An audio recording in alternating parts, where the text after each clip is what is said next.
Oi, gente, boa noite. Já estamos aqui ao vivo nas redes sociais, no portal O Imparcial, esse veículo que sempre inova, é pioneiro em tantas reinvenções. Dessa vez, nas eleições municipais de 2020, não poderia ser diferente. Estamos aqui, portanto, na terceira noite de entrevistas ao vivo. A gente diz entrevista, mas na verdade isso aqui é um grande bate-papo, um encontro de jornalistas que têm a oportunidade de ouvir os candidatos à Prefeitura de São Luís e de nos permitir conhecer um pouquinho mais a pessoa que é cada candidato. Existe aí o político que tem carreira ou não, mas existe uma pessoa com uma bagagem que compartilha isso com a gente e que nos faz, daqui a um tempo, poucos dias, ou um mês exatamente, né? Estamos aqui no dia 15 de outubro, faltando um mês para as eleições, fazer a nossa escolha da forma mais consciente possível. Então, eu faço aqui uma saudação inicial a todos vocês que nos acompanham, a quem já nos acompanhou nas 2 primeiras noites de entrevista, muito obrigada pela audiência, e também saúdo os meus companheiros jornalistas aqui que compartilham comigo esse espaço nessas entrevistas, nessa sabatina virtual. Vou apresentar novamente para quem ainda não acompanhou o início desta sabatina na terça-feira e vou então dizer um boa noite caloroso ao nosso diretor de redação do jornal O Imparcial, Raimundo Borges. Boa noite, Raimundo. Boa noite a todos os companheiros aqui dessa conversa, boa noite ao candidato Israel, e nós estamos aqui fazendo essa interação com a responsabilidade profissional de jornalista e fazer com que o eleitor se sinta mais capacitado, vendo e conhecendo as propostas de cada um, a votar melhor no dia da eleição. Esse é o nosso papel. E é por isso que nós estamos aqui, fazendo essa interação entre candidato e o eleitor. Nosso papel é exatamente isso aí. Muito bem, então agora eu também digo uma boa noite especial ao editor-chefe do jornal O Imparcial, meu amigo Célio Sérgio. Boa noite, Célio.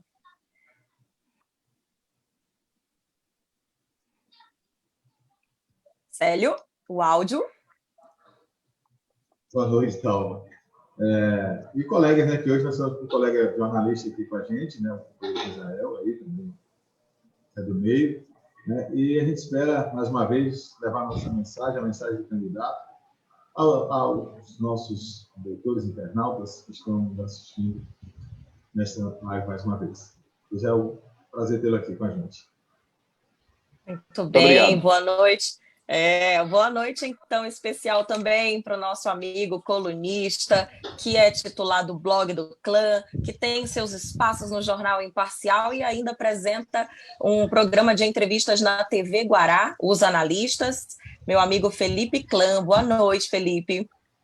Então, boa noite, Dalva, boa noite, mestre Borges, meu caríssimo Célio, nosso candidato Jazael, que vem representando a comunicação do Maranhão, do Brasil e do mundo, não é verdade?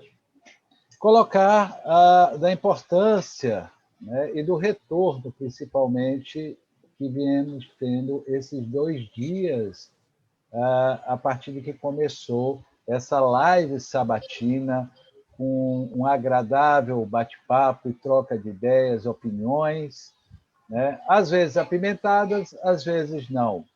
Mas, com certeza, o nosso comunicador é uma pessoa preparada e já vem na ponta da língua com as suas ideias e as suas propostas. Bem-vindo, candidato. Obrigado. Então, agora...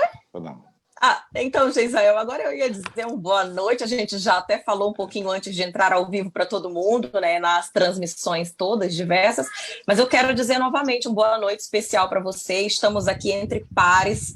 Você é da área, é jornalista, é publicitário, é uma pessoa da comunicação, entende muito bem tudo isso, já trabalhou em algumas campanhas, como a gente viu na sua biografia. Então, assim, é o preparador que hoje está aqui mostrando que tem preparo para conversar com a gente, expor suas ideias, suas propostas, falar um pouquinho sobre você. Boa noite, seja bem-vindo.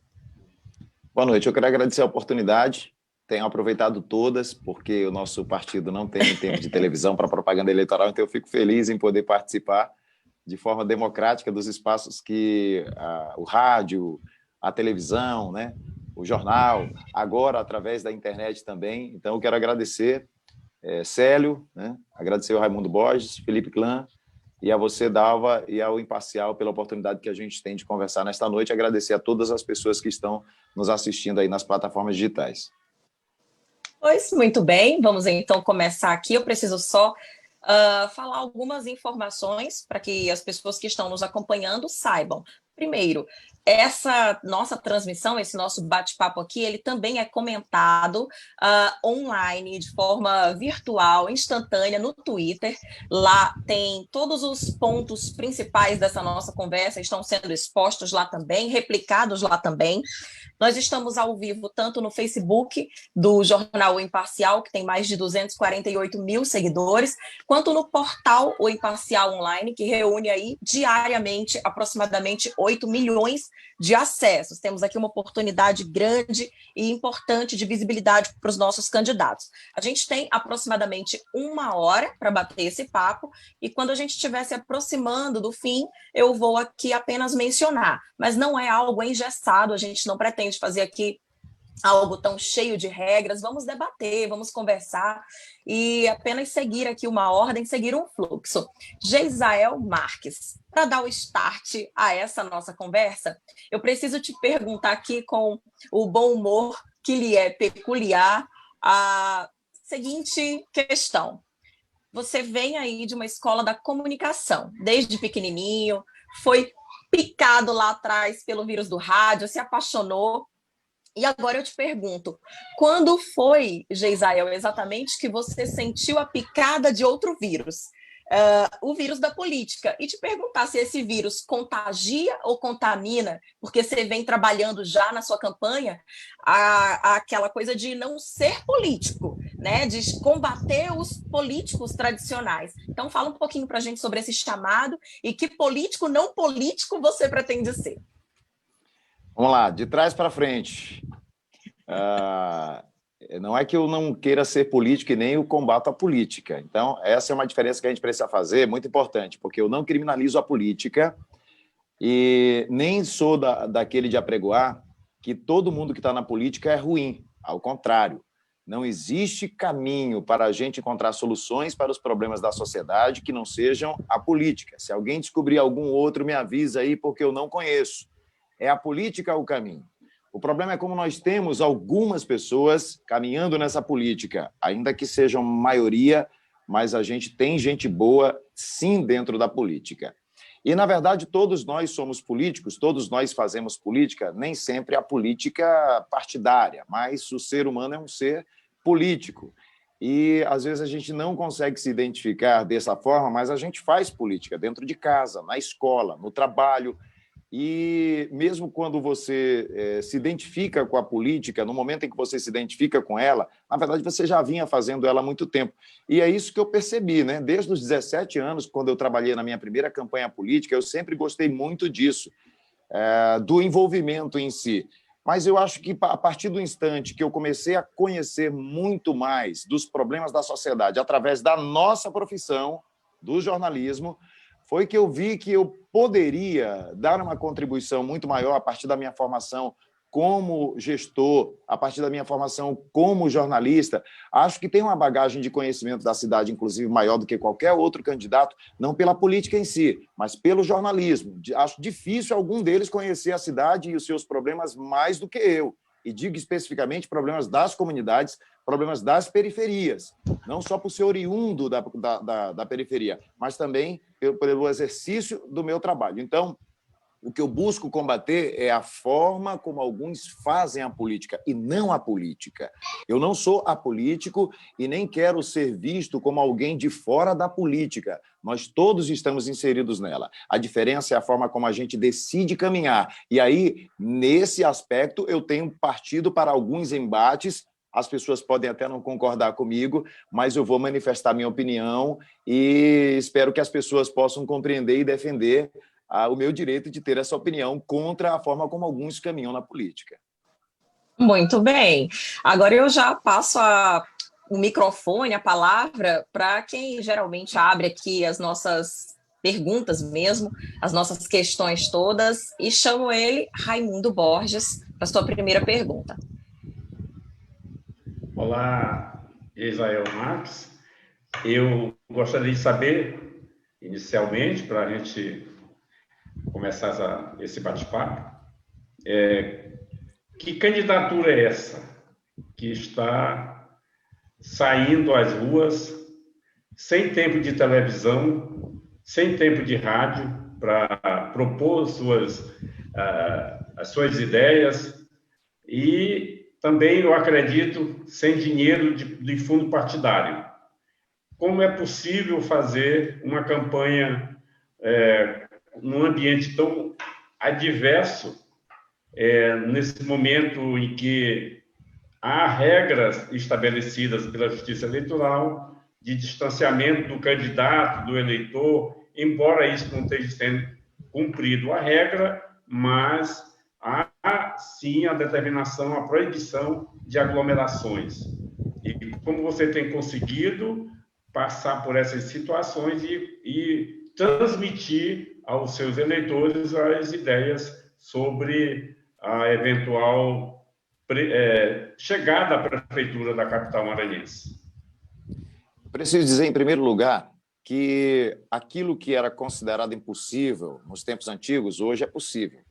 Antes do homem conseguir ir ao espaço, todo mundo dizia que era impossível o homem ir ao espaço. Então, ele conseguiu, passou a ser possível. E, às vezes, o impossível é só algo que alguém ainda não tentou da forma correta. Então, ainda é impossível.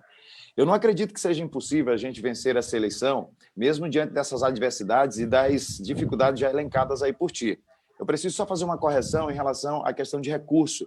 O meu partido, a Rede Sustentabilidade, que não tem, por exemplo, direito a tempo de televisão, não tem direito, por exemplo, a fundo partidário, mas tem aí um tesquinho do fundo eleitoral. E a gente conseguiu, com o partido, um recurso mínimo que nos dá a possibilidade, por exemplo, hoje eu já passei a caminhar com o Santinho. Eu não tinha Santinho até a manhã de hoje. Eu fiquei emocionado quando eu olhei o meu Santinho. Eu estava fazendo uma caminhada na Estiva e eu estava descendo ali a rua, já tinha começado a caminhada conversando com os eleitores, quando o rapaz chegou do carro e entregou o Santinho. Eu confesso a vocês que meus olhos marejaram quando eu olhei o meu Santinho e entreguei para a primeira pessoa. Eu não resisti, eu tive que abraçar alguém, porque realmente cada obstáculo vencido... Seria a esperança, Israel, seria a esperança de que... seria a esperança de que esse Santinho pode produzir milagre lá na frente? Na verdade, sim. Eu costumo até dizer, eu estava dizendo para os eleitores até amanhã de hoje, eu digo, olha, meu número é 18, eu sou Geisael, me conheça, acesse minhas redes sociais, eu ainda não tinha um Santinho, mas eu tenho um Santão, que é o Deus que está comigo e é maior do que qualquer problema, e eu acredito muito nisso. Então, eu acredito que assim, nem todas as batalhas da vida nós vamos vencer, nem por isso nós devemos deixar de lutá-las. Duas maneiras de um candidato perder a eleição. Essas são seguras, achar que já ganhou e achar que já perdeu. Eu não acho nenhuma das duas. Eu não acho que já ganhei, não acho que já perdi, eu acho que preciso lutar muito para que a gente possa dar o nosso recado. Acho, inclusive, que tem uma missão muito maior do que simplesmente vencer a eleição, de mostrar para as pessoas que vai ter o filho da dona Diná, do irmão Joãozinho, que cresceu no São Bernardo, que morou na Cidade Olímpica, que nasceu em São Bento, disputando a eleição. Eu lembro de ter ouvido de um candidato, hoje candidato a prefeito de São Luís, um deputado, numa certa troca de secretários de Flávio Dino no centro de convenções. Eu estava lá como jornalista fazendo a cobertura e no final, ele saindo, eu o cumprimentei para fazer um elogio à sua participação na Câmara Federal. E antes que eu pudesse abrir a boca, ele apontou para mim, a minha filha estava comigo, mais uma roda de jornalistas, todo mundo pôde ouvir, quando ele disse assim, agora qualquer um pode ser candidato a prefeito de São Luís, né? E aí eu olhei para ele e digo, parabéns, deputado fulano de tal, pela sua boa atuação diante de 500 e poucos deputados em Brasília, você tem se destacado. Mas eu não esqueço disso. E realmente eu quero dizer para ele, para todo mundo que está me ouvindo em casa, que qualquer um, no direito, no gozo de seus direitos, de votar e ser votado, pode ser candidato. E eu acredito sim que eu navegando nesse mar entre iates caríssimos, no meu barquinho à vela, eu posso pegar um vento atravessar na frente deles e a gente pode vencer a eleição de São Luís e vai ter um filho de pobre, que não é júnior, que não é neto, que não é herdeiro político, que não nasceu em berço de ouro, governando a prefeitura de São Luís, governando a cidade de um modo justo, de um modo humano, porque a Bíblia diz que quando um justo governa, Deus se alegra. Olha só, Geisael, eu cometi uma pequena falha aqui nessa nossa introdução e gostaria agora de quebrar o protocolo. Eu passaria a palavra para meu amigo Felipe Clã, para que ele fizesse ali a sua pergunta, mas sabe o que eu esqueci, assim, que é imperdoável, mas eu vou pedir perdão aqui para você.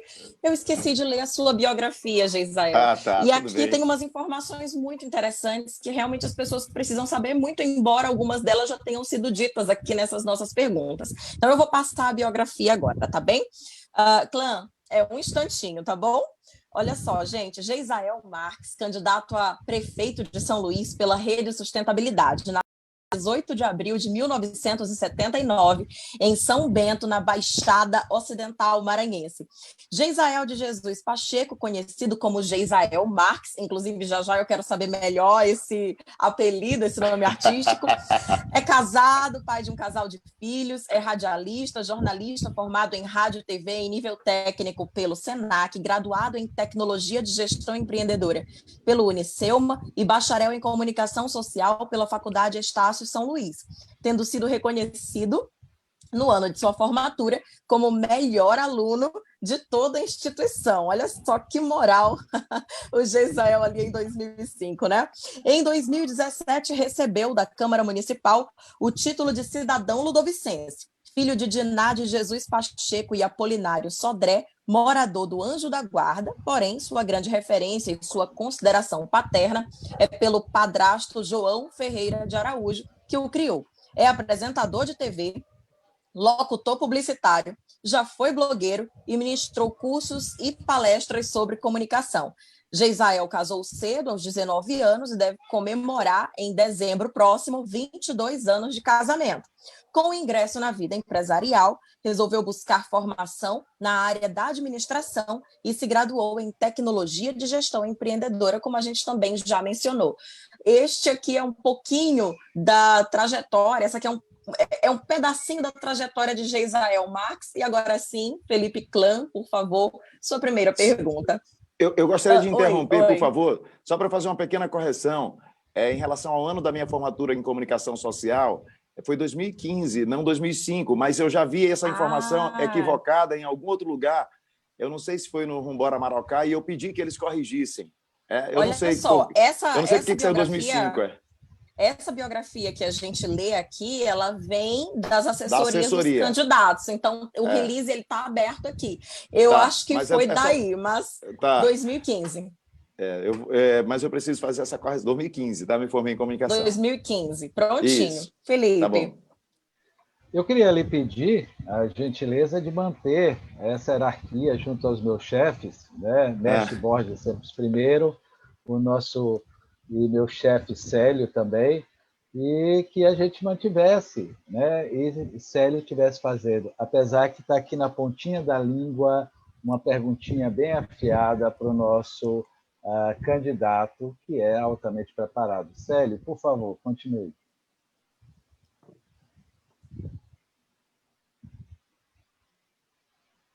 Oi, muito Célio. Bem. Então, ok. Vamos lá, não tem problema não, meu amigo Felipe. Aqui é a empresa, nós temos uma hierarquia tranquila. Chefe é chefe.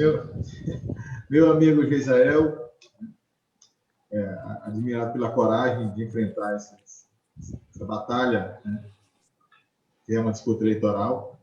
E, em cima disso, como você não é um político, não está em um cargo público, né, sofre aí com o desemprego, né? Porque o seu radialista tem que estar afastado, desempregado para trabalhar, né, para poder ser candidato.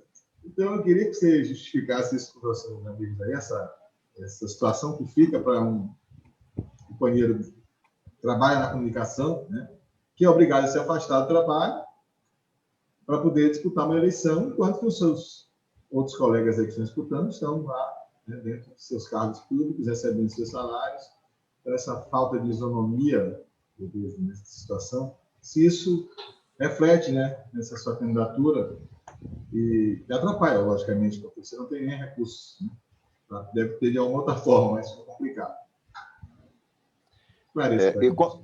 Quando eu fiz, na verdade, o primeiro comunicado de que eu gostaria de disputar a eleição em São Luís, eu me lembro que foi no dia 9 de março do ano passado. Eu chamei 2 amigos muito próximos e falei a eles da intenção, né? Era 9 de março, eu me lembro que era um sábado. E, naquele dia, eles ficaram assim impressionados quando eu mostrei uma agenda. Eu tenho essa agenda guardadinha até hoje. Eu mostrei essa agenda para eles com a previsão de tudo que iria acontecer.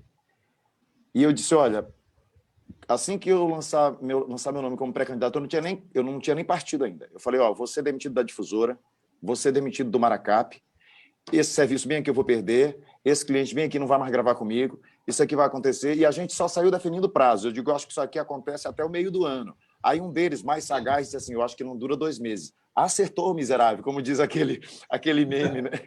Em menos de 2 meses eu estava demitido da Difusora. Aí a gente disse, olha, no Maracap eu acho que dá para esticar até dezembro. Em outubro o Maracap me demitiu.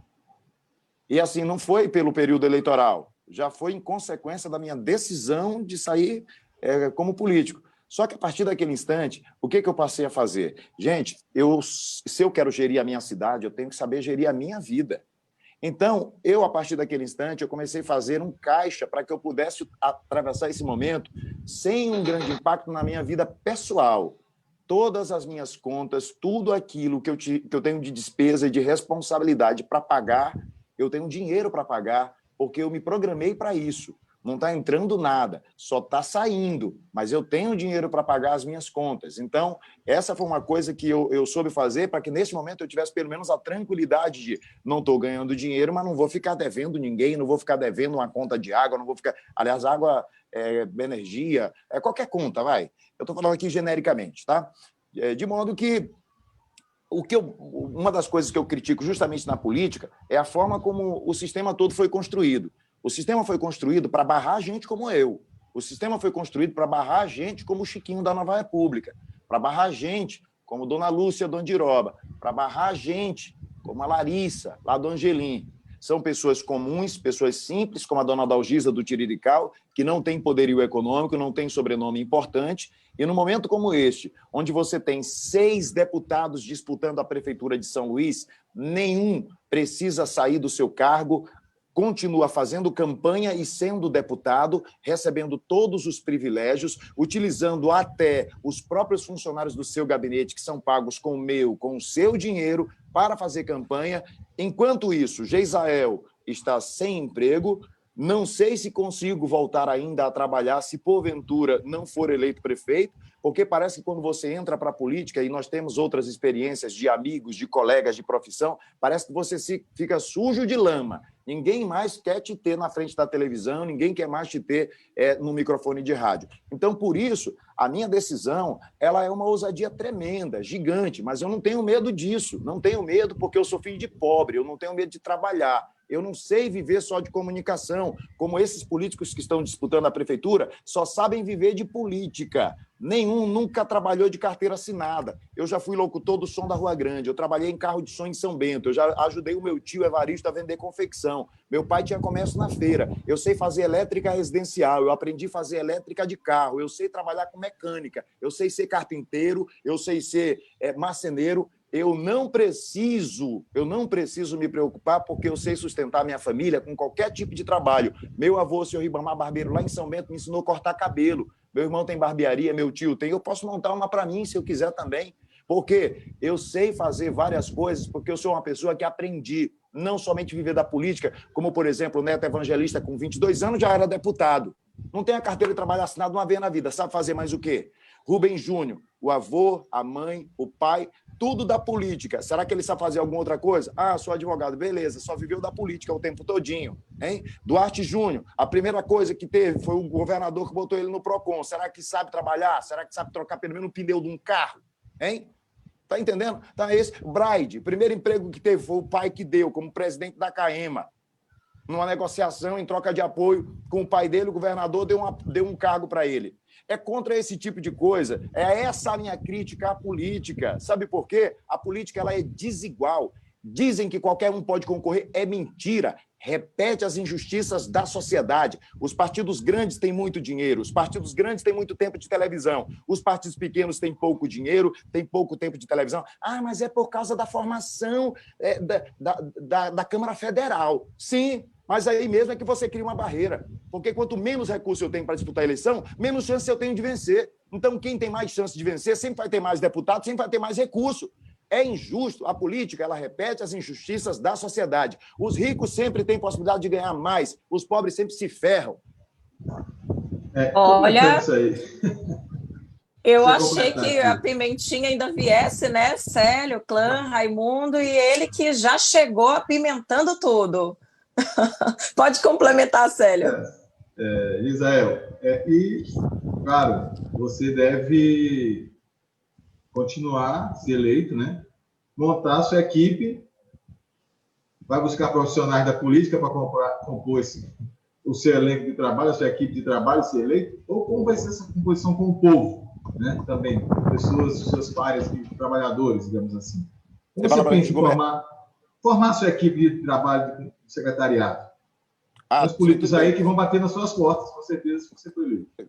Claro. Na verdade, assim, o que eu penso especialmente, Célio, é de formar uma equipe, e aí eu vou ter liberdade para isso justamente pela forma como nós estamos caminhando, de formar uma equipe que tenha capacidade técnica para ocupar os cargos, porque eu não vou ter, por exemplo, essa responsabilidade de buscar alguém de um partido, um indicado de um partido. Eu vou ter toda a liberdade. O cara pode até ser de um partido, mas não é porque o partido indicou, é porque ele é bom para aquela pasta, eu vou colocar ele naquela pasta. E, aliás, eu já tenho, inclusive, na mente algumas pessoas que já caminham conosco e que são ótimos técnicos para determinadas pastas importantes, por exemplo. Eu vou citar aqui uma pasta. A minha vice, Janicelma Fernandes, ela não será uma vice decorativa, esperando apenas que o prefeito dê um vacilo para ocupar o seu lugar. Não. Pela primeira vez, São Luís vai ter 2 prefeitos, uma prefeita e um prefeito. De verdade, lugar de mulher não é a sombra do homem, não. É do lado do homem, trabalhando junto com ele. A minha vice ela vai ter papel ativo no meu governo, inclusive em pastas importantes que ela domina muito bem. Janicelma é uma técnica preparadíssima. Pedagoga, psicopedagoga, estudante de psicologia, está fazendo mestrado, não tem ninguém melhor para tocar projetos de educação e de assistência social dentro do meu governo do que Janicelma Fernandes. E nós temos outros nomes já em mente e que, assim, eu prefiro me resguardar neste momento, mas algumas pastas específicas a gente já sabe quem vai colocar, já imagina quem vai colocar. Inclusive, na pasta de esporte, tem um que é candidato a vereador na chapa de outro, na coligação de outro candidato. Mas eu tive a oportunidade de entrevistá-lo uma vez e adorei o pensamento dele em relação ao esporte para a cidade, que é o que eu penso de forma descentralizada. Ele está no meu radar. Se preciso, eu vou convidá-lo para ser secretário e tomar conta da pasta de esporte. Então, eu não tenho problema nenhum com isso. Questão de, porque é político. Não tem nada a ver. Político não ficou com nódoa, não está manchado. Se ele for um bom técnico e se a gente tiver um bom relacionamento, vai ser convidado para ocupar a pasta. Quanto a isso, eu não tenho nenhum problema. Agora, eu entendo também que na política, você ocupa os espaços com aquelas pessoas que caminham contigo. Onde for possível colocar as pessoas que já estão caminhando conosco, que estão iniciando esse caminho conosco, essas pessoas certamente estarão do meu lado, certamente estarão ocupando espaços dentro da administração municipal, coisa normal da política. Eu sempre digo, alianças, elas são bem-vindas em favor do povo, não em favor de si, em favor do seu grupo político. Muito bem, então assim, nesse clima já eu passo a bola para Felipe Clã. Olha, eu tinha uma outra pergunta sobre gestão, né? Mas eu queria aproveitar, já que o Gezael já está afinado, apurado, elétrico como ele é, para entender o seguinte, Gezael. Nós tivemos uma eleição há pouco tempo no Brasil em que o presidente da República chegou como um redentor, aproveitando a rejeição ao ex-presidente Lula, né? Eu falo do presidente Bolsonaro. em que diz que não ia ver a velha política, que não ia ter o troca-troca, que não ia ter o esquema, que ninguém ia se dar bem. Hoje mesmo tivemos, lamentavelmente, um senador, né, com dinheiro na cueca. Agora eu lhe pergunto o seguinte: você acredita, né, e eu tenho certeza que você não é um homem inocente em nada na vida, porque você já lutou muito, eu sei disso. Você acredita que vão deixar você governar, eu digo o legislativo, né, sem o famoso troca-troca, o toma lá da cá? Você acredita que sem você, vamos dizer, dividir o seu governo com os outros partidos, você vai conseguir, somente no embate, vencer 31 vereadores acostumados, ou não, porque vão entrar novos, mas já entram com vontade de dominar? Como é que vai ser essa sua gestão política, partidária, dentro da gestão pública do Executivo Municipal, candidato? Eu não gosto desse comparativo com o histórico do Bolsonaro, primeiro porque eu nunca exerci nenhum cargo público. Segundo, Bolsonaro quase 30 anos na política. Não gosto também desse termo nova e velha política. Para mim isso é balela. A política é uma só. Ou ela é feita de forma boa ou ela é feita de forma ruim. Tem esse negócio de eu sou a nova política, eu sou o herói, eu sou o redentor. Tchan! Mentira, isso é papo. Isso aí, quando o cara se diz da nova política, é só um velho travestido de novo. E pode ver as práticas. Se junta com Josimar de Maranhãozinho. Aí é o novo. Eu sou novo na política, Duarte Júnior. Se junta com Josimar de Maranhãozinho. Ah, bicho, faça-me o favor. E com as mesmas práticas dos outros. Então, esse discurso de nova política, ele é só uma roupagem para a velha política. Bolsonaro, todos os filhos na política, é justamente contra aquilo que eu prego, o filhotismo na política. Então, eu não gosto desse comparativo, mas vamos lá. Em termos de Câmara Municipal de São Luís, você tem razão quando diz, não tenha vergonha de dizer isso, não. É uma Câmara acostumada, não vou generalizar aqui, mas acostumada a faca no pescoço do prefeito. Tem que acabar com isso, que palhaçada é essa? Que tem essa responsabilidade ao eleitor. Sabe por quê? Porque não dá para se admitir 5 vereadores, e eu me equivoquei quando falei no debate da Band que são 4, mas tudo bem, são 5 vereadores. Detém 116 anos de mandato. Que isso, Felipe? Galera, lá tem gente fedendo a naftalina, velho. Então, a responsabilidade do eleitor de renovar essa Câmara, não só no sentido de idade, mas de nova mentalidade. Entretanto, aquilo que nós propomos de gestão para o município de São Luís, no que diz respeito à estrutura administrativa, é prerrogativa do Executivo, é prerrogativa do prefeito dizer quantas secretarias ele quer, como é que ele vai governar. Agora, em outras questões, como, por exemplo, eu pretendo mexer lei de aplicativo, eu pretendo mexer na lei dos taxistas, eu pretendo formatar aí uma legalização, não sei ainda o caminho, para os carrinhos de aplicativo. Isso aí sim eu vou precisar realmente da parceria da Câmara de Vereadores, e eu espero muito, meu Deus do céu, peço, meu Pai, abençoa aqui a eleição de São Luís, renove essa Câmara, mantenha aqueles que são bons e escurrace de lá esses que ficam com a faca no pescoço. É por isso, Felipe, sabe por quê? Entra um prefeito, sai, entra outro, e os vereadores daquela turminha ali que fede a naftalina são os mesmos. E quando chegam os novos, parece que eles conseguem contaminar tudo. São as laranjas podres dentro do saco, contamina as novas. Então, veja bem, eu espero muito que essa Câmara seja renovada, mas a gente pretende, sim, governar com muito diálogo, com muita conversa, especialmente no que diz respeito a aquelas questões que nós queremos implementar e que dependem do legislativo. É preciso aí ter traquejo, é preciso ter jogo de cintura, política, muito respeito entre ambas as partes, mas eu quero dizer que tudo eu vou fazer da melhor forma e com transparência, para buscar, inclusive, apoio popular, pressão popular para aquilo que a gente necessitar fazer. Bom, Felipe, você quer complementar? Quer comentar? Olha, isso talvez vai ser uma revolução, né? Nós estamos com um candidato que vem disposto a enfrentar o legislativo quando todos têm que estar linear. né? O judiciário parece que vai ter uma dificuldade muito grande. Admiro, né, a sua coragem, esse projeto todo, né, de mudar os processos, mas realmente eu não entendi como é que vai se aprovar, né, a grande maioria dos projetos que são enviados para a Câmara sem que haja um acordo de bastidores. Não ficou esclarecido, mas tudo bem. Eu quero dizer, Felipe, que a palavra não é enfrentamento, não. Não coloque palavras na minha boca, até porque eu não falei isso, por favor. Eu falei isso de forma alguma. Não é enfrentamento, não. Eu que estou dizendo. Tudo bem, mas eu vou dizer mais uma vez. Veja bem, as alianças necessárias, os acordos necessários em prol da população, eles são inerentes à política. Os acordos, as alianças, elas precisam ser sempre em favor do povo. E por isso mesmo que peço uma renovação na Câmara de São Luís. E, repito, não estou generalizando. Nós temos bons vereadores que eu conheço, sei de sua idoneidade, de sua prática. Agora, a gente sabe também que é necessário, repito, haver diálogo. Não se constrói um muro apenas com a parte rígida, que é o tijolo. Se constrói um muro também com a massa, que é mole. E, às vezes, é preciso.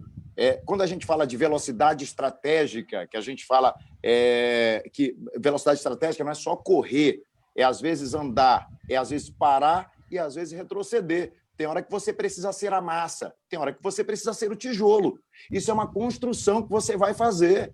Veja bem, em casa a gente faz isso. Na vida pessoal, às vezes, é preciso a gente ceder.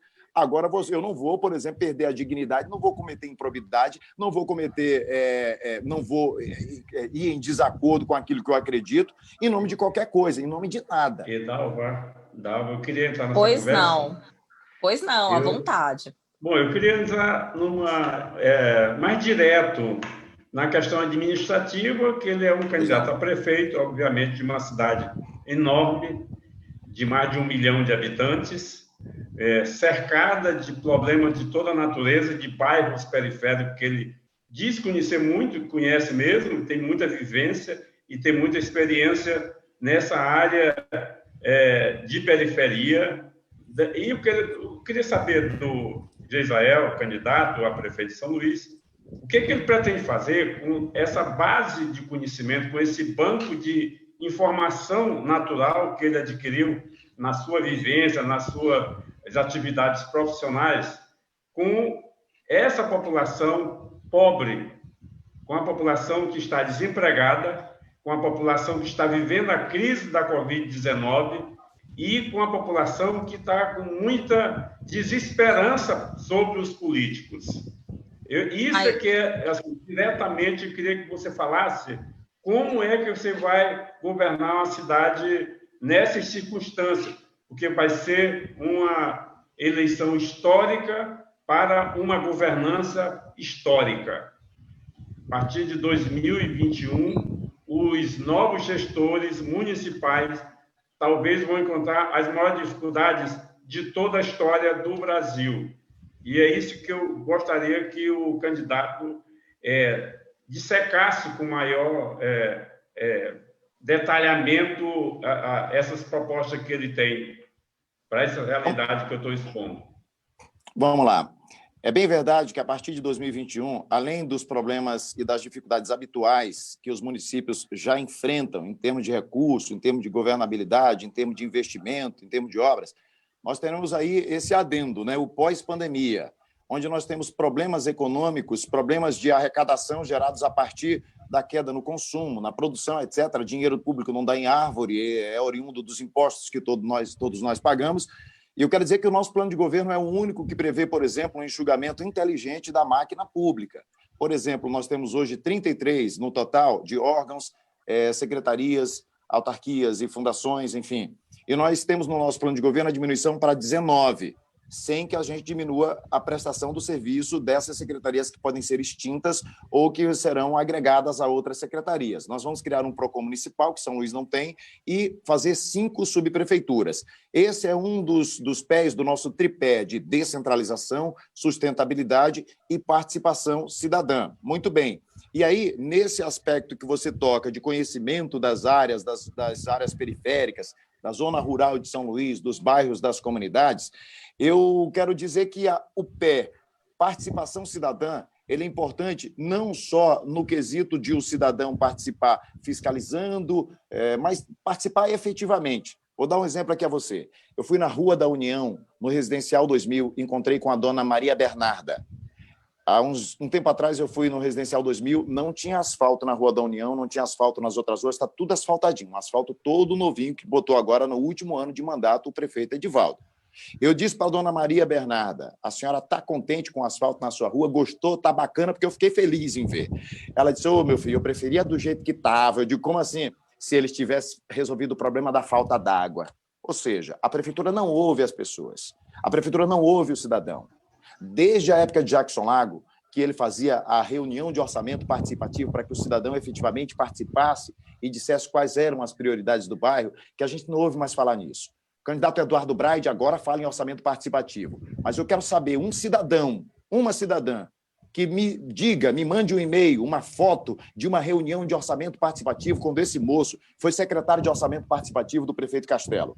A gente tem que botar essa secretaria para funcionar. Tem que ouvir, de fato, as pessoas. Eu não vou ser um prefeito Edivaldo Holanda que fica visitando obras feitas pelo IFAM na Praça Deodoro, no Centro Histórico, dia de sábado. Dia de sábado, das 8 às 10 da manhã, nós vamos estar numa área. Das 10 ao meio-dia, em outra região. De 2 às 4 em outra região. De 4 às 6 em outra região. Participando da vida da comunidade, entendendo quais são as prioridades para não chegar e fazer asfalto com o dinheiro que dava para resolver o problema de água, que a dona Maria Bernarda lá paga R$10 num tonel de água, ou então paga R$50 para o moço que tem um poço lá, que liga a água um dia sim, 2 não. Por 10 dias no mês, eles pagam R$50. Então, a prefeitura devia ter ido lá, ouvido dona Maria Bernarda e as outras pessoas para saber qual era a prioridade. Devia ter ido lá na Morada do Sol, para ver que lá tem um posto de saúde, um centro de saúde, está bonitinho, está sendo depredado porque não funciona, para saber que lá tem uma escola que está construída e não funciona, para saber que na Morada do Sol tem uma praça que está bonitinha e não tem sequer iluminação, para saber que tem uma quadra que também não funciona. Se o prefeito andasse a cidade, ia saber que lá na escola municipal da Vila Itamar, que está fechada por causa da pandemia, os meninos querem jogar bola na quadra, mas está lá trancada no cadeado. É esse tipo de coisa que ninguém conhece. Pois não. Eu queria, para complementar esse mesmo tema, é a questão da pandemia que bateu na rede de ensino, de cima a baixo, da universidade lá, a creche, e como é que o prefeito vai lidar com essa realidade nova que vai surgir a partir de 21, porque 2020, o ano letivo está perdido. E as escolas não estão funcionando e nem tem previsão de quando vão reabrir. A sua gestão nessa área trata desse assunto de que modo? Eu gostaria só de concluir o raciocínio em relação ao pensamento anterior, de dizer que São Luís tem hoje a pior gestão fiscal entre todas as capitais.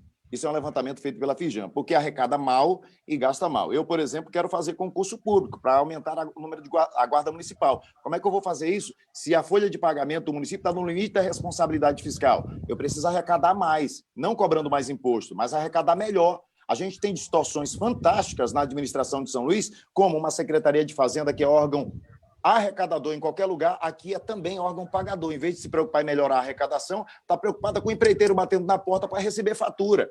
Essas distorções elas precisam ser corrigidas para a gente melhorar a arrecadação. Hospitais privados que sonegam ou devem centenas de milhões para a Prefeitura de São Luís, faculdades particulares que devem centenas de milhões para a Prefeitura de São Luís, por que não se cobra? Porque tem a foto do pai de um político na sala do dono da universidade.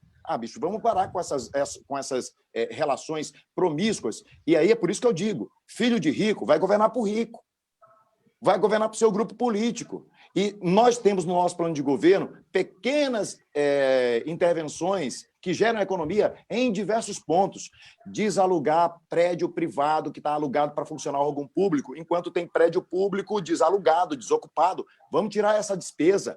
Secretário que fica com uma Hilux à sua disposição o dia todo, inclusive o motorista fica com o ar-condicionado ligado, o carro ligado esperando o cara almoçar. Vamos cortar isso, esse privilégio não. Vamos fazer contrato com motorista de aplicativo, contrato com táxi. Geisel, tu está inventando. Não, o governo do estado está fazendo isso, por exemplo. Várias prefeituras, vários municípios fazem isso. Por que São Luís não pode fazer?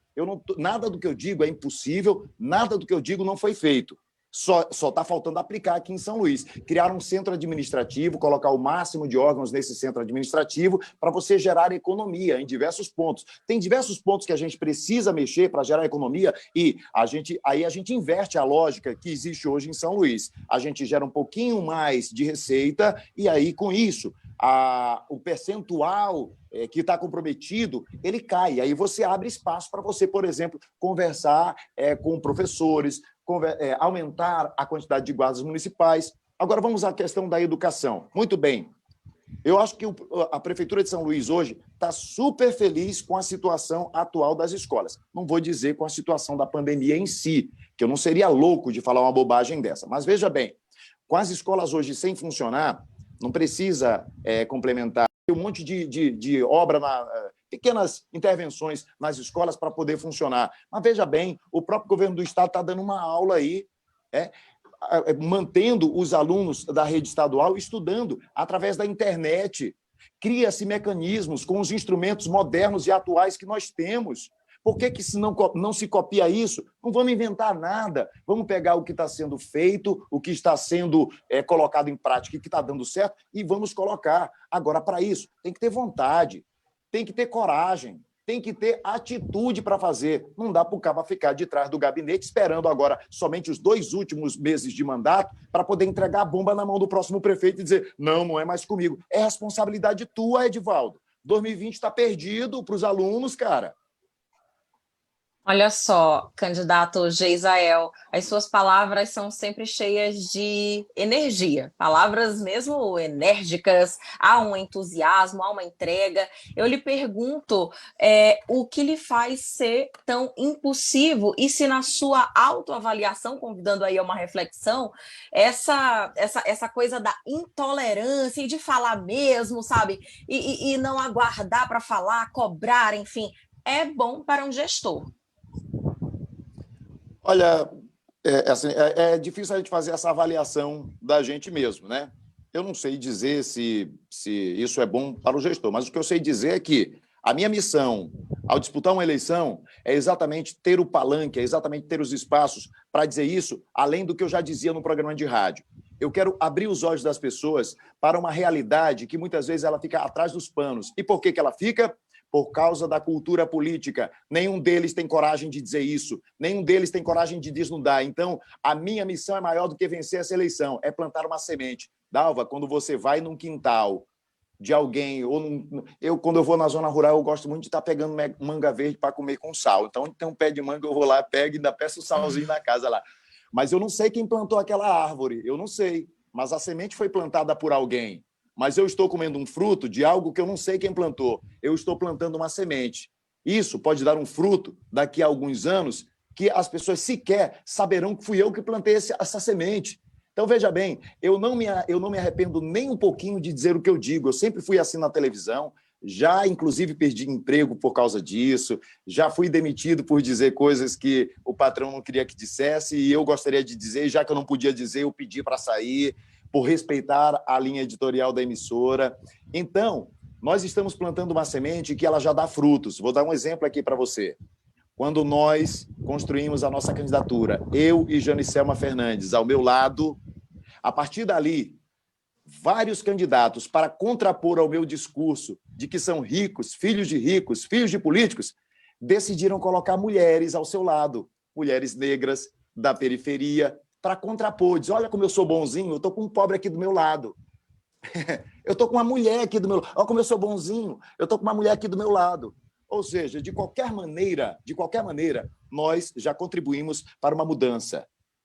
Nunca se viu tanto convite para mulheres comporem a chapa majoritária do que este ano em São Luís. E eu gostaria muito que tivesse pelo menos mais umas 2 ou 3 disputando o cargo de majoritário, disputando como prefeita, mas já é um passo. Um tempo atrás as mulheres e os colegas entrevistadores certamente têm outras questões. Vamos fazer agora um pouquinho diferente. Eu já vou aqui deixar o microfone aberto para quem quiser fazer os seus questionamentos, daí a gente pode reunir e o Geisael responde já encaminhando aqui para a sua despedida.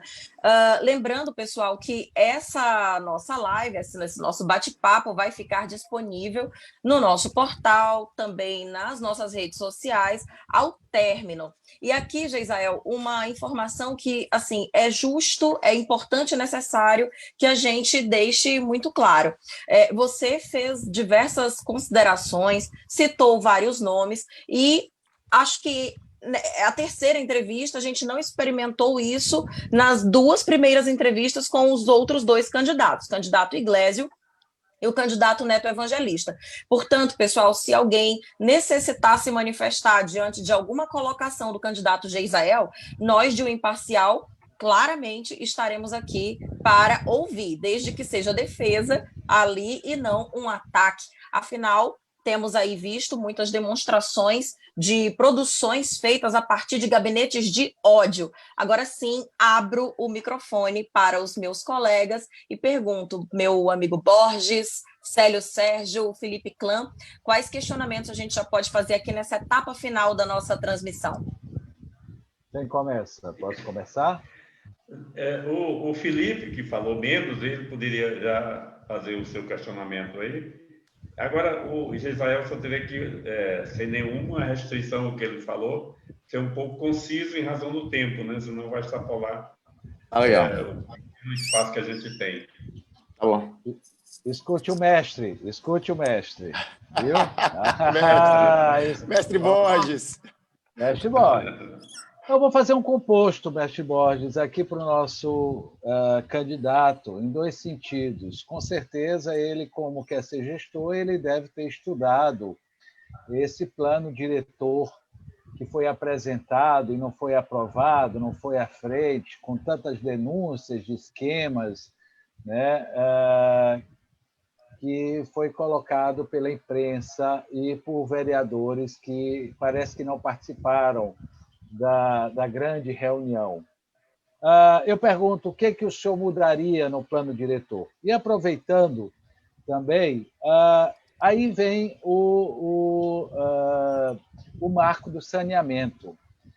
O senhor encerraria o acordo junto com a CAEMA e começaria a gerir via municipal a questão da água e levaria água ao povo de São Luís? E como o senhor faria isso?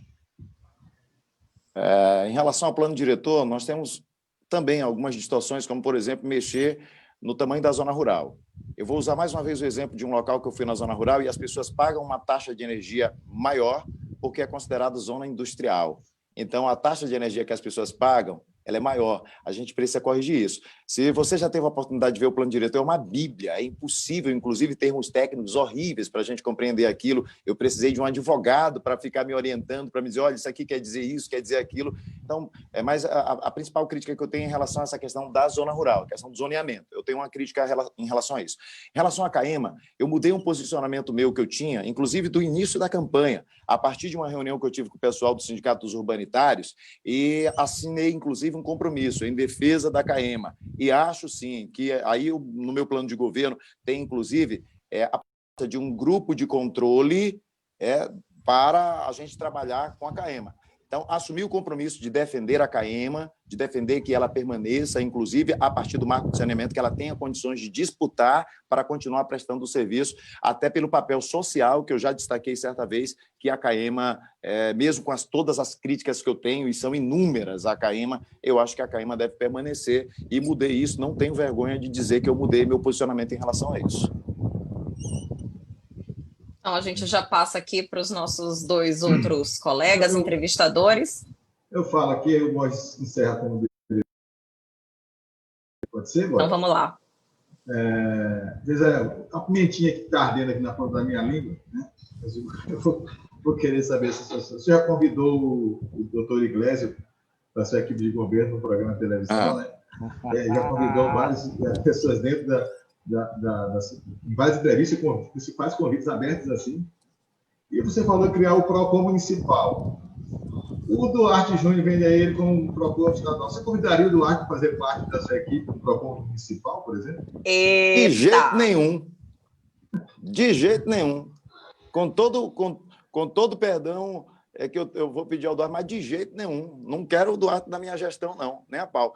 E o Iglesias, eu fiz um gesto a ele, porque reconheço o trabalho dele e o conhecimento dele na saúde, mas eu quero dizer que o técnico sou eu. O técnico do time, ele coloca o goleiro para jogar, e não ele vai agarrar o gol. O técnico do time, ele escala o artilheiro ali, o atacante. Então, o Iglesias, ele é jogador do time, eu sou o técnico. O Iglesias, o bom para ser secretário de saúde, para ser prefeito, sou eu. Tudo bem. Borges.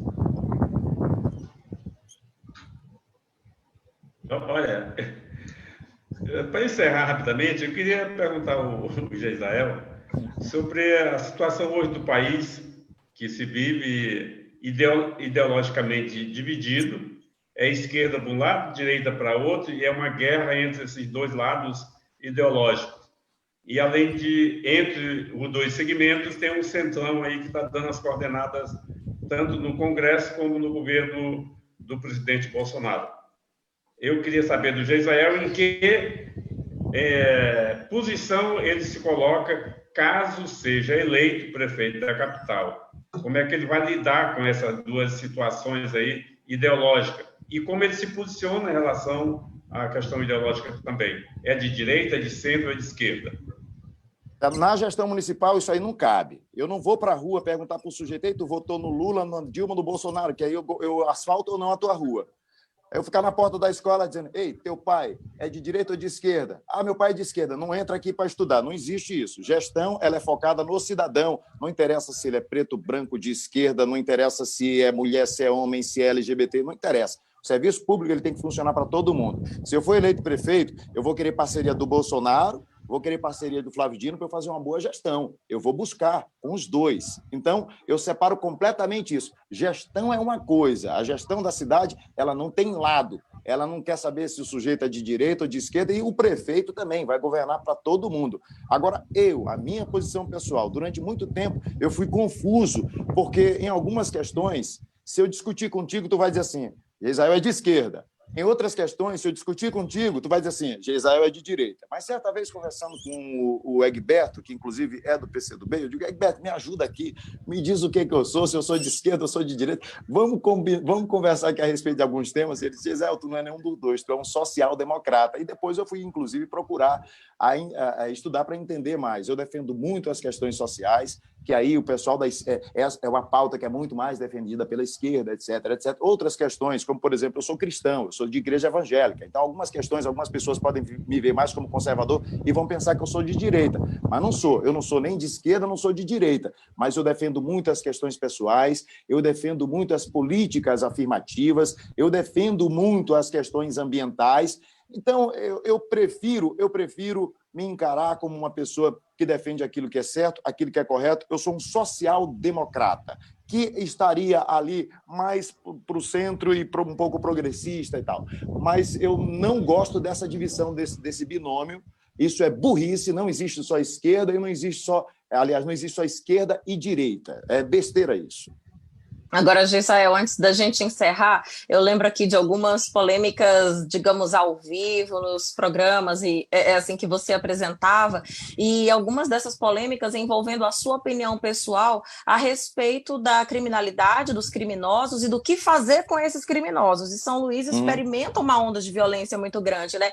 Nesse aspecto, qual é o seu pensamento, para a gente poder encerrar aqui e fazer a sua despedida? O que dá para fazer enquanto prefeito, muito embora a segurança pública seja uma atribuição do governo, mas o seu olhar, né, os seus valores, os seus princípios. Em primeiro lugar, eu quero dizer, Dalva, que muita coisa do que eu já falei na televisão, eu não falaria hoje. Não falaria. Por exemplo, mas agora eu tenho que perguntar um exemplo. Por exemplo, eu costumava ser muito crítico em relação aos menores que se envolvem em crimes, né? Mas aí, inclusive, assim, o próprio estudo em comunicação social, quando você se aprofunda, quando você lê, que você entende diversas questões, cara, tu tem que ser muito burro e ignorante para tu não mudar o teu pensamento. Então, eu não tenho vergonha nenhuma de dizer assim, ó, eu era um ignorante. Eu tinha pensamentos imbecis. Eu não me envergonho disso, porque eu tenho orgulho de pensar da forma como eu penso hoje em relação a essas questões. Então, você não pode pegar, por exemplo, o que eu falava em 2012, em 2013, e achar que esse é o Geisel de hoje. Não é. E eu não tenho vergonha de mudar de opinião, não tenho vergonha de reformar aquilo que eu penso, especialmente quando eu penso quando eu reformo para algo melhor ainda. Eu não me envergonho disso. Mas em relação à questão de segurança pública, quando a polícia chega a agir, é porque o Estado já falhou em todo o restante. Segurança pública não é só polícia. Segurança pública é social. É você colocar a criança, quanto mais cedo na escola, mais oportunidades na vida ela vai ter. Segurança pública é além de iluminação, é além de praça, é além de lazer, é estudo também, é cuidar das pessoas, é dar oportunidade, é ocupar o jovem, é dar emprego para as famílias. E aí, em último caso, quando tudo isso falha, é que a polícia precisa agir. Segurança pública não é polícia, mas falando objetivamente, nós temos no nosso plano de governo diversas coisas que contribuem com a segurança pública. Hortas comunitárias que são colocadas em terrenos que podem ser cedidos sem ônus à prefeitura, sem a perda da propriedade, é algo bacana, está no nosso plano de governo, né? Geração de emprego e renda através do Mutirão Nosso Bairro, que está no nosso programa de governo. Iluminação pública faz parte da segurança pública, né? Guarda municipal que nós pretendemos aumentar e tal. Então, segurança pública é isso. E aí é onde a Constituição diz que a responsabilidade é de todos, inclusive do próprio município. Assistência social, boa saúde, bom esporte, boa educação. Muito obrigada, Geisel. Agora a gente vai passar mesmo a população a conhecer o que os candidatos pensam caso sejam eleitos. Um deles vai ter que sair como prefeito da capital. E o nosso papel aqui é exatamente esse: fazer essa interação, essa interlocução, fazer toda essa ponte da sociedade com o candidato, principalmente esses que não têm o espaço que os outros têm na televisão e no rádio. O Geisel é um deles. Então, isso aí, o nosso papel é esse, é de informar e levar a população a compreender o processo político e, através dessa compreensão, votar pelo que achar melhor para dirigir o destino da nossa cidade a partir de 2021. Esse é o meu recado e a minha colocação. E agradecer a presença dele aqui nessa discussão que eu acredito ter sido muito valiosa. Obrigada, Raimundo. Célio, agora você, meu amigo. Meu amigo Geisel, mais uma vez, parabéns pela coragem, como estou dizendo. A gente está aqui tentando equilibrar esse jogo para você, inclusive, né, dando espaço isonômico, igual a todos, e com você esse sistema não lhe permite ter esse disputa igualitária com os demais colegas do embate político. Mas, parabéns, espero que você consiga, como você disse, já está colhendo frutos aí, mostrando essa sua garra de estar na frente, de não desistir, de não ser um candidato caricado, de querer apenas fazer zoada, e estar sempre, não, está fazendo um trabalho, mostrando que tem projetos. Eu espero que sua mensagem seja levada aos nossos leitores, que, sem falsa modéstia, não disse hoje, nós somos o maior veículo de comunicação digital do Maranhão hoje, é o portal do Jornal Imparcial, e a gente tem mais de 250 milhões, só nesse 8 milhões durante esse período. Para ficar, você vai ter, com certeza, uns 4 milhões de acessos. A gente espera que você consiga êxito no seu pleito, tá? E que a gente possa ter contribuído de alguma forma para levar sua mensagem. Um grande abraço. Obrigada também, Célio. Felipe Clã. Olha, eu quero aqui fazer um registro interessante desses 35 anos que participo de campanhas políticas. Geisel jamais conseguirá ser um candidato construído. Coitado do marqueteiro, coitado dos meus colegas que tentarem moldar uma figura como Geisel. É simplesmente impossível. Que ele sabe misturar a sua vontade, a sua incisiva vontade de fazer a diferença, juntamente com a sua inocência de ainda não viver a política como ela é dos bastidores dos poróis. Mas ele terá tempo, ele vai aprender. E o importante é que o jornal O Imparcial coloca esses jornalistas para estar abrindo o espaço com perguntas inteligentes a um candidato inteligente e preparado. Continue, você faz parte desse processo. Obrigado. Muito obrigada também, Felipe e Geisael. Então, resta aqui a mim, que já tive algumas oportunidades profissionais ao seu lado, desejar muita sorte na sua caminhada, não somente agora, nesse um mês que resta para as eleições de 2020, pelo menos o primeiro turno. A gente ainda não sabe o que vai acontecer depois do dia 15 de novembro, isso só o resultado das urnas poderão dizer. Então, que você tenha realmente muita sorte e colha os frutos que brotarem das sementes que você plantar pelo caminho. Agora eu deixo com você para a sua despedida aqui desse nosso momento. Eu quero agradecer a todos vocês, colegas meus, né, e que nesse nosso bate-papo hoje fizeram perguntas que me deram a oportunidade de falar a respeito de algumas coisas que eu tinha vontade de falar e ainda não tinham me dado a oportunidade. Então, foi uma oportunidade ímpar, como, por exemplo, a pergunta do Borges em relação à questão de ideologia. Achei fantástico, eu tinha vontade de falar o que eu falei hoje aqui e ninguém tinha me feito esse questionamento. Da mesma forma como o Célio, da mesma forma como o Felipe, por quem eu nutro grande admiração, ele sabe disso.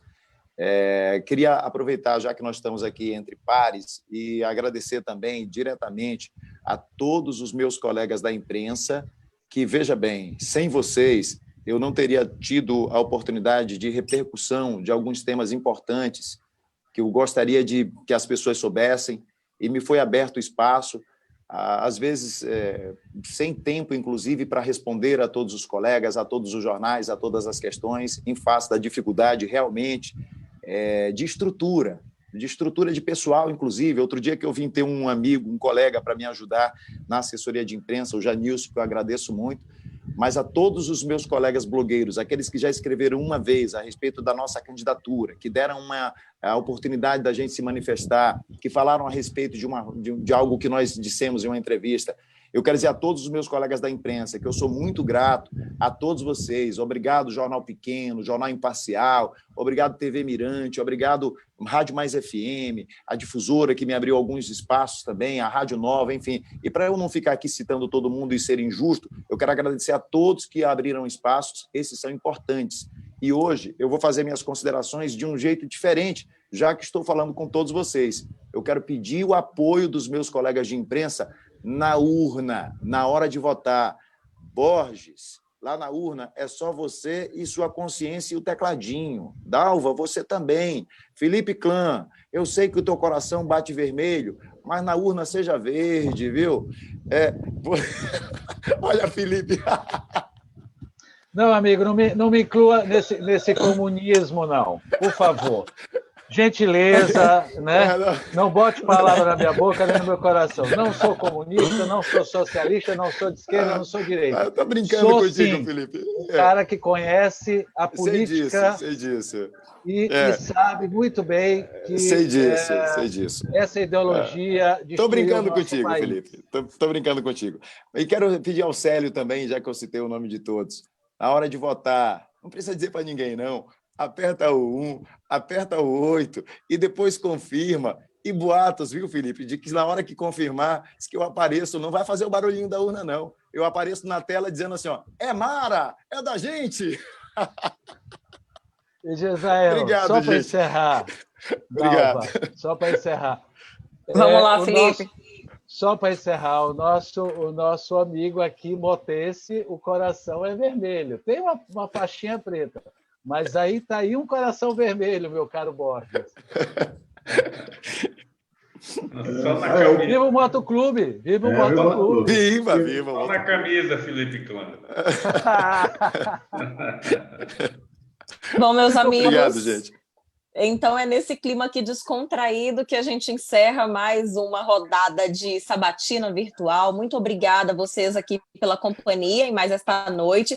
Noite de quinta-feira é pré-sexta e amanhã a gente tem aqui a presença virtual do candidato Silvio Antônio, do PRTB. Estão todos convidados a participar mais uma vez, interagir, deixar perguntas. Para a gente é sempre um prazer. E esta live fica disponível assim que foi encerrada, daqui a pouquinho. Geisael, tudo de bom. Um abraço, meus amigos. Felipe, Célio e Raimundo Borges, até amanhã para vocês. Uma boa noite, gente. Tchau, tchau.